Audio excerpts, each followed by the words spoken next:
Loud and proud in the Six Towns and across the globe.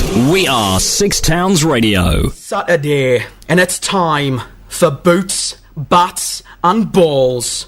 You're listening to the best local sports show. Boots, Bats and Balls on Six Towns Radio. Laying down, 7 years have gone.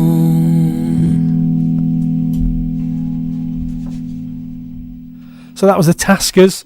We'll be playing Oatcake Day at the Sugar Mill on Friday, along with Mark Morris from the Blue Tones and Owen Paul, as I've already mentioned. So get along there if you can.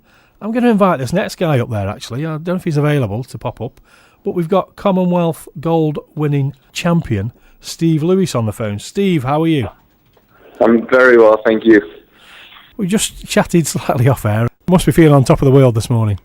Yeah, I had to double check this morning. I woke up, I was like, just check that wasn't a dream. And yeah, my gold medal was still there. So I was like, oh, I can't believe it. I'm so happy. I mentioned earlier in the programme, you've now got a set of 3 Commonwealth medals, haven't you? Yeah, I did the bronze back in 2006, which was a huge shock because I was just jumping against some of the best guys in the world back then. And then, 2010 in Delhi, missed out to Steve Hooker, who got the gold on countback. And then this time it was my turn on a jump off with Luke Cutts. So I got it this time for the gold medal.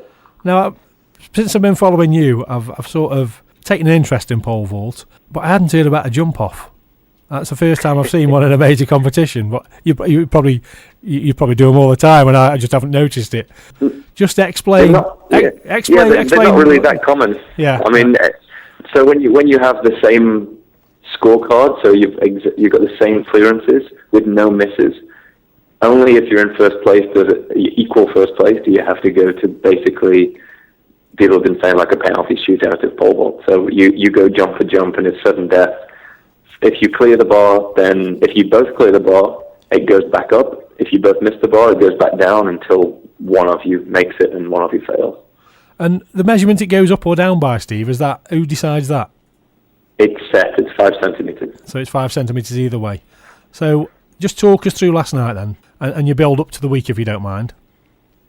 So build-up went really well. I came over to Europe actually without my coach for about 4 weeks and picked up a little niggle and a couple of bad conditions. Gave me a couple of bad results, which I really didn't want. So I was really happy to see my coach, and we started sorting things out. And my last board session coming in, I knew I was ready to go. So that was all good. So I kind of had my last chat to Steve Hooker, who's obviously a good friend and pole vault legend, and he was like, "You've just got to go out there and act like you've won it before you've even stepped out on the track." So I walked out. And I was really confident and entered the competition. And 2 first-time clearances, 5:35, 5:55. And at that point, I'd done 2 jumps to everyone else in the competition, probably 5 to 8. So I kind of knew I was like in a great position. And I was actually shocked I didn't jump the next ball, 5:60. And I changed poles and thought it was going to be the right move, and obviously wasn't. So when it went back down to 5:55, I changed back to the same pole that I cleared then on. And there it was. I just couldn't believe it. It was just literally jump for jump. I was so out of breath. I've never done that many jumps in that short space of time. Just tell us the feeling when you cleared that bar at 5:55 then. I saw you hit the mat on your feet and then just sort of collapse backwards. Just what was going through your mind at that moment in time? Firstly, triple check that I was over, because sometimes you clip it and you don't even know it's come off, and so I was like, am I over? And is it still there? Yeah, I had a little look up, and then I had to think, have I won it? Is that it? Because you just all the emotions, and I'm like, I think I just won it. I won it, and then that was it. I was just pumped, and I just couldn't believe it. I was so over the moon. So you're on national TV as well last night, which on that sort of late night Commonwealth game show, that must be a complete new field for you as well now.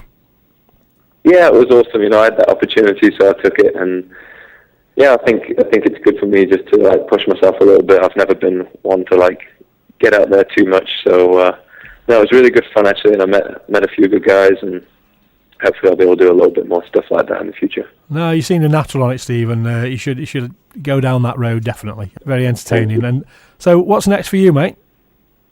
European Championships in 2 weeks, so kind of putting the party on hold right now, and I'm just going to try and focus and make sure I stay healthy for Zurich. So I'll be heading there on the 11th of August, competing 14th and 16th, and trying to do the same thing there. I've got bigger competition there. Obviously, Renaud Lavillenie, the world Olympic champion, world record holder, is going to be there. But after him, it's a pretty open field right now. A lot of people struggling this year, and a lot of injuries around the really elite circuit. So I'm really hopeful for that one. Yeah, good. You spoke of Steve Uker earlier, and he said go out and like you own the place. Is that something new to you? Have you had that advice before? Is that something you did differently, or is having Steve Uker not competing now and as a mate a really good thing? He can sort of let you in on his secrets, really.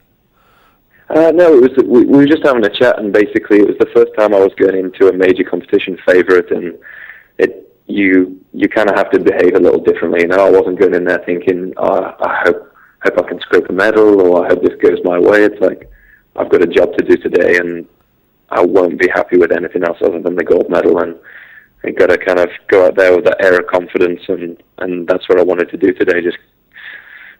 Yesterday I just wanted to get out there and act like I knew what I was doing, and I think I pulled it off.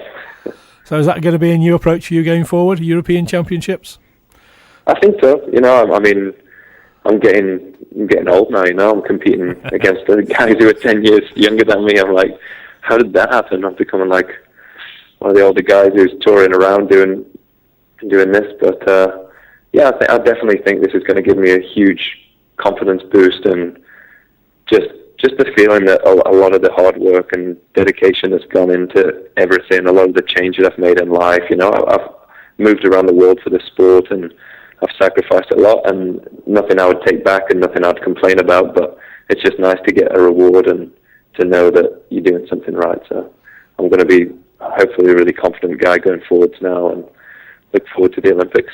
Well, thank you very much for taking time to speak to us this morning, Steve. I know it's probably been very hectic for you since your gold medal. We've been a long supporter of yours, and we really appreciate you coming on this morning.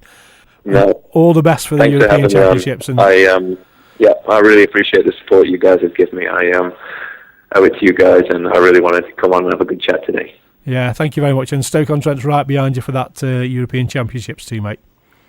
Thanks, mate. Have a good one. Okay, have a good one. Speak to you soon. And this is for you, by the way. Bit of Queen and We Are the Champions. Paid my dues, time after time.